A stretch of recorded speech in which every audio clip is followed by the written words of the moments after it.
김용현 국방부 장관 후보자가 오늘 아침 출근길에 기자들과 만났는데요. 이 후보자 발언 일부 잠깐 보고 얘기 나누겠습니다.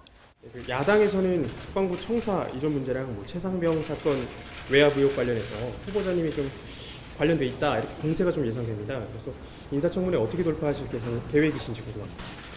최상병 사건 안타깝습니다. 그런데 그거하고 대통령 경호하고 어떤 연관이 있는지 저는 그것부터 질문하고 싶습니다. 이것은 정치 선동에 불과하다고 생각합니다. 네, 그 갑작스러운 안보라인 교체라는 얘기가 좀 있습니다. 그 장관부터 방첩사령관까지 좀 충암고 출신이라는 얘기 있는데 이 부분에 대해서는 좀 어떻게 보십니까? 군을 분열시키기 위한 정치 선동에 불과하다고 생각합니다. 상식적으로 생각해도 이해가 안 될 겁니다. 저는 이 말이 상식적으로 생각해도 이해가 잘 안 되는 상황인데 그러니까 정치적 선동에 불과하다는 말을 연속으로 했더라고요. 물론 이제 전체적인 맥락에서 일부 부분을 저희가 발췌해서 보여드리는 거긴 하지만 어떻게 보셨나요? 이 자유민주주의의 특징이 언론의 역할이잖아요. 그래서 지금 정부가 자유를 강조하는데 여기서 지금 빠져 있는 게 민주거든요. 자유하고 민주가 붙어서 가야 돼요. 그렇지 않으면 자유 자체로도 오해를 받기 쉬운 부분이 있어요. 우리가 역사를 되짚어 보면은. 그런데 이제 그 언론이라든지 또 많은 여론이라든지 이런 거에 대해서 정부가 고려해야 되거든요. 자유민주주의 사회에서는.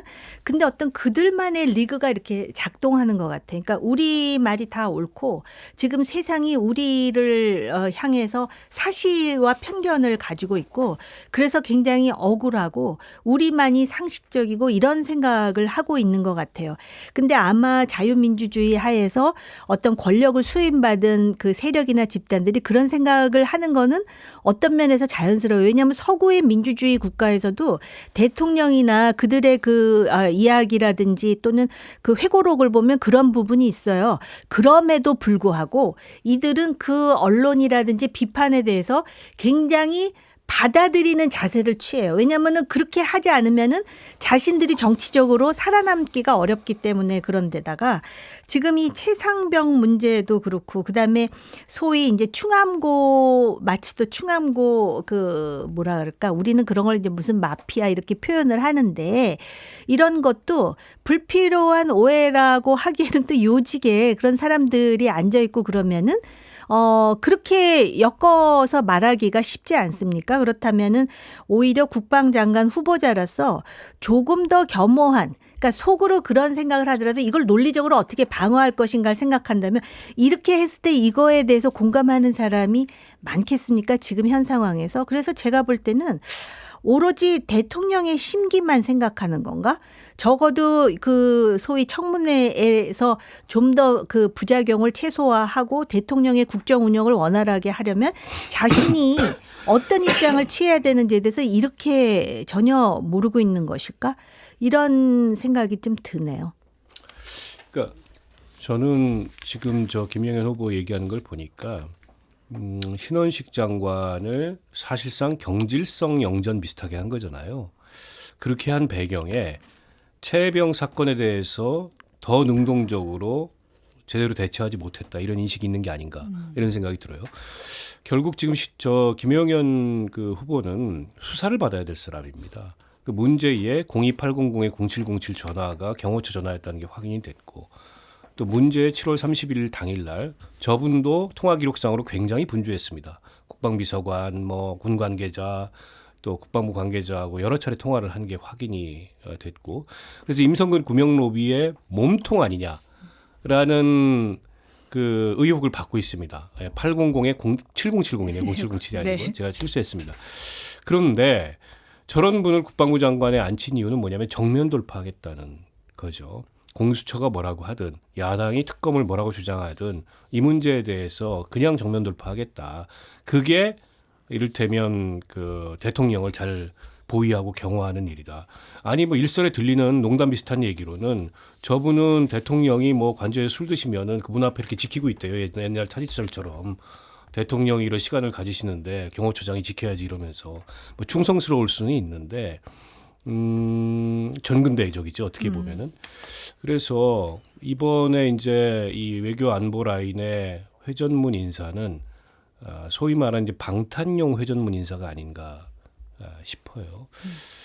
그 정점에 이제 김영현 국방부 장관이 임명이 전 있는 거라고 보고 일부러라도 이해 충돌이나 이 논란을 피하기 위해서 같은 고등학교 출신들을 저렇게 요직에 국방부 장관 또 군 내 최고의 정보기관인 뭐 방첩사령관, 첩보부대 사령관인 이 뭡니까 777 부대 사령관 이걸 그렇게 임명을 안 하죠. 일부러라도 그걸 피하죠. 근데 그렇게 임명해놓고 아무 문제가 없다고 얘기하는 건 이제 본인들 주장일 뿐이고요.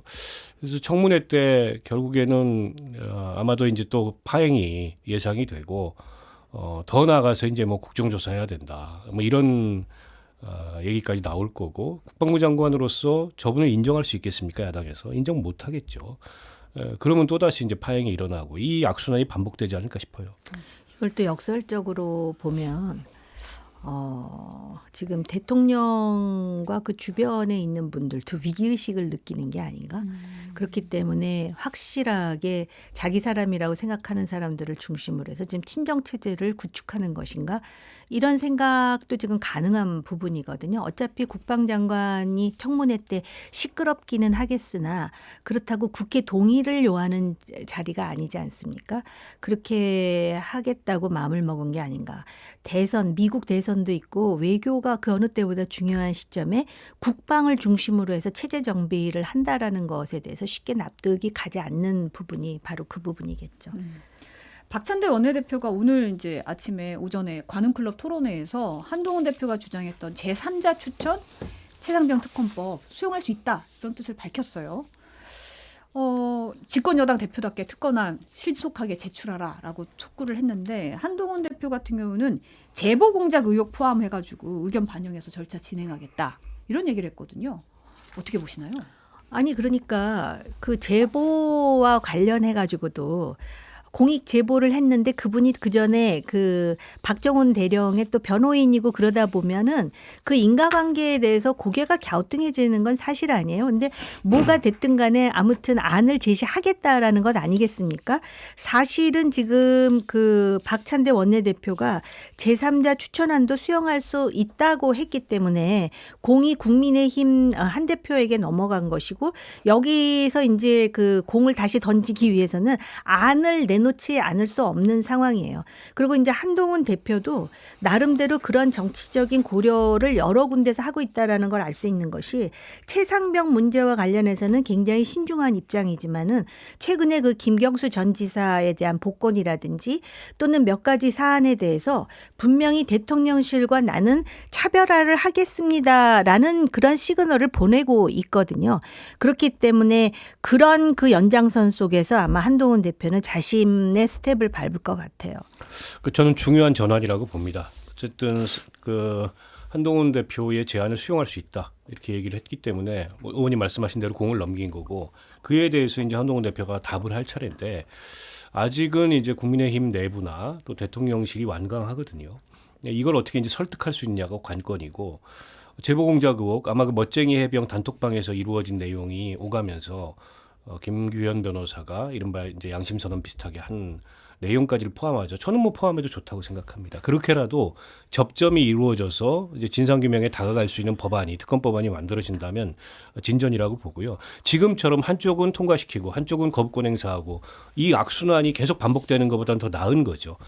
이제 한동훈 대표가 어떻게 국민의힘 내부와 용산을 설득해서 특검 법안을 이 국민의힘의 안을 내느냐. 요게 이제 앞으로 남은 과제가 아닐까 싶어요.